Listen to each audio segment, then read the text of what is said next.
तो मित्रों, स्वागत है हमारे एक और फ्रेश वीडियो में। दोस्तों, आज की वीडियो में हम आपको बताने वाले हैं कि जो प्रधानमंत्री आवास योजना में यानी कॉलोनी में जो फार्म पड़ना है वो शुरू हो चुके हैं। तो दोस्तों, फार्म डालने के लिए आपके पास कौन कौन से जो डॉक्यूमेंट्स हैं वो होने चाहिए, उसके बाद आपको फार्म किस प्रकार डालना है, तो इसमें मैंने डिटेल में बताया है किस तरीके से आपको प्रधानमंत्री आवास योजना यानी कॉलोनी में आपको जो फार्म है वो डालना है। तो दोस्तों, ये जो फार्म है प्रधानमंत्री आवास योजना में 2.0 के तहत स्टार्ट हुए हैं और फार्म डालने के लिए आपको यहाँ पर अप्लाई फॉर PMAY 2.0 पर आपको क्लिक कर देना है। जैसे आप क्लिक करेंगे तो इसका नेक्स्ट पेज ओपन हो जाएगा। यहाँ पर आपको जो है अप्लाई फॉर PMAY 2.0 फिर से आपको क्लिक कर देना है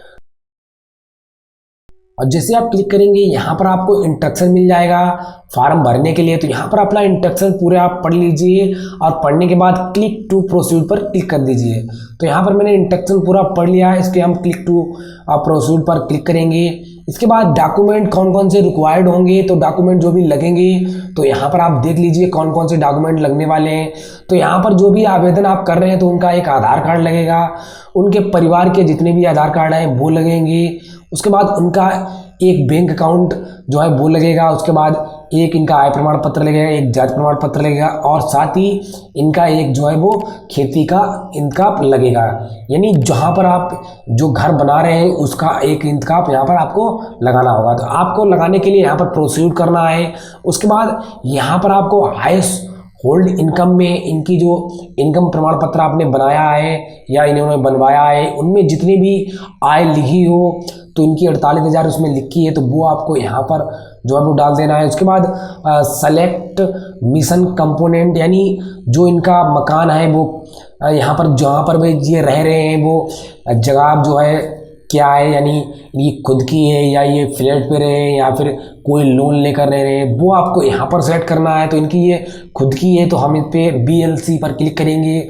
उसके बाद इनका जो मकान बना हुआ है वो कच्चा है पक्का है वो आपको yes no यहाँ पर करना है। तो यहाँ पर इनका जो बना हुआ है वो बिल्कुल कच्चा है तो वो हम इस पर नो कर देंगे। उसके बाद इनके पास कोई भी लास्ट यानी पिछले 20 वर्षों में कोई भी इन्होंने बेनिफिट लिया है हाउस होल्डिंग का, यानी पहले कभी भी गवर्नमेंट द्वारा इन्होंने लाभ मिला है तो आपको yes नो करना है। तो इनको कोई भी नहीं लाभ मिला है तो इसको नो करेंगे। उसके बाद यहाँ पर जो भी इनका आधार कार्ड है तो वो आधार कार्ड यहाँ पर हम डाल देंगे और आधार कार्ड पे जो नाम है वो नाम यहाँ पर डाल देंगे। दोस्तों, यहाँ पर जो है आधार कार्ड में जो नाम है वो बिल्कुल सेम होना चाहिए, बिल्कुल डिफरेंट नहीं होना चाहिए। अगर आप अलग डालते हैं तो आपका फार्म जो है रिजेक्ट हो सकता है। उसके बाद यहाँ पर टिक लगाएंगे, जनरेट OTP पर क्लिक करेंगे। अब आपका जो है OTP जिस भी आधार नंबर लिंक होगा उसमें पहुँच जाएगा। तो हम जो है ओके करेंगे इस तरीके से। तो मेरा जो OTP है वो आ चुका है, इस पर हम OTP यहाँ पर डाल देंगे।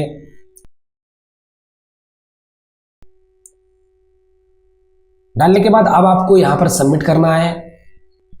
जैसे ही सबमिट करेंगे तो बहुत सी डिटेल जो है आधार से यहाँ पर जो है वो उठा लेगा, तो वो डिटेल जो है आपको जो है यहाँ पर मिल जाएगी।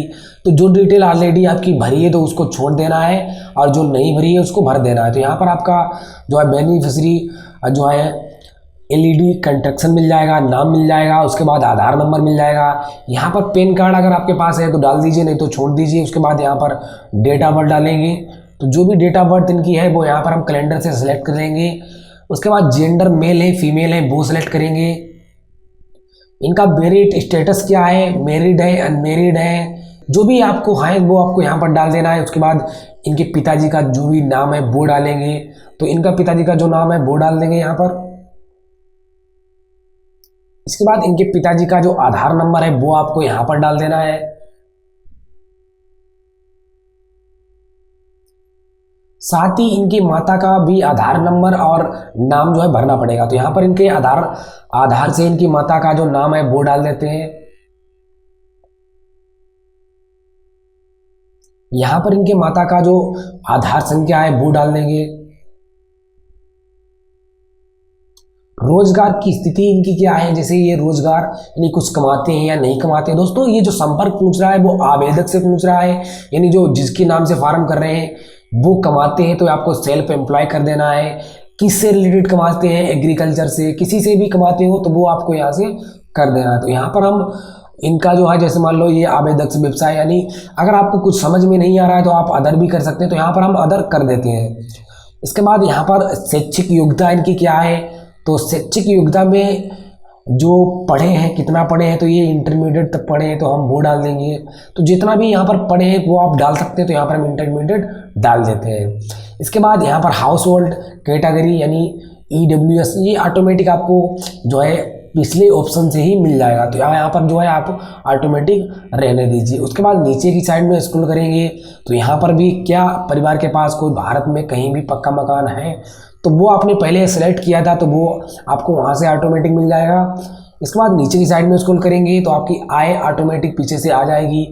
इसके बाद यहाँ पर जो है आय प्रमाण पत्र अपलोड करें, तो जो आपने आय प्रमाण पत्र की जो वार्षिक आय यहाँ पर डाली है तो उसी आय प्रमाण पत्र को आपको PDF बना के यहाँ पर अपलोड करना है। दोस्तों PDF फाइल जो है वो 200 से 300 KB के बीच में आप अपलोड कर दीजिए। एक अच्छी क्वालिटी में होनी चाहिए, बिल्कुल साफ दिखना चाहिए, ब्लर में नहीं आना चाहिए। तो आपको जो है 200 से 300 KB में अपलोड कर देना चाहिए। तो यहाँ पर मैंने अपलोड कर दिया है। अपलोड करने के बाद नीचे की साइड फिर से आप स्क्रॉल करेंगे और स्क्रॉल करने के बाद यहाँ पर जो है वही फाइल को आप यहाँ से व्यू करके चेक भी कर सकते हैं। तो यहाँ पर मेरी परफेक्ट साइज है, तो यहाँ पर जो है अब हम इनका जो धर्म है वो सेलेक्ट करेंगे, हिंदू है, मुस्लिम है, क्रिश्चियन है। तो यहाँ पर जो हिंदू है तो हिंदू हम सेलेक्ट करेंगे। यहाँ पर अगर सरकार के द्वारा इस जैसे मान लो ये योजना है, जैसे आंगनबाड़ी कार्यकर्त्री PM विश्वकर्मा के तहत कोई भी कारीगर है तो आपको येस करना है, नहीं तो नो करना है।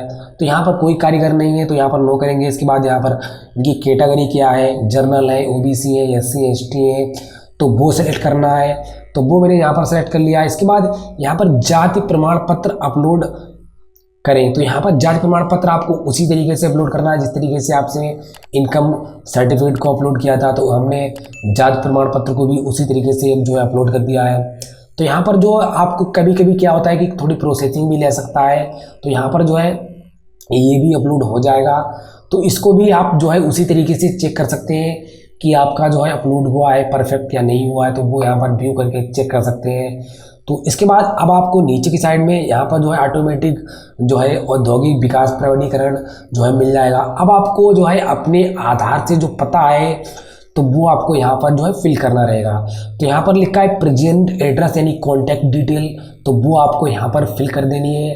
तो यहाँ पर इनका मकान संख्या, उसके बाद मोहल्ला, इसके बाद ज़िले का नाम क्या है तो वो आपको यहाँ पर डाल देना है।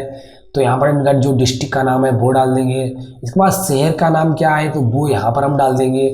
तो जो शहर इनका है तो जैसे जो फेमस सिटी है वो आपको यहाँ पर शहर का नाम डाल देना है आपके एरिया में। उसके बाद यहाँ पर जो है इनका मोबाइल नंबर क्या है, यानी पहले पिन कोड आपको डालना है, उसके बाद मोबाइल नंबर डालना है। तो यहाँ पर हम सबसे पहले इनका जो पिन कोड आधार कार्ड में है तो वो पिन कोड हम सेम टू सेम यहाँ पर डाल देंगे।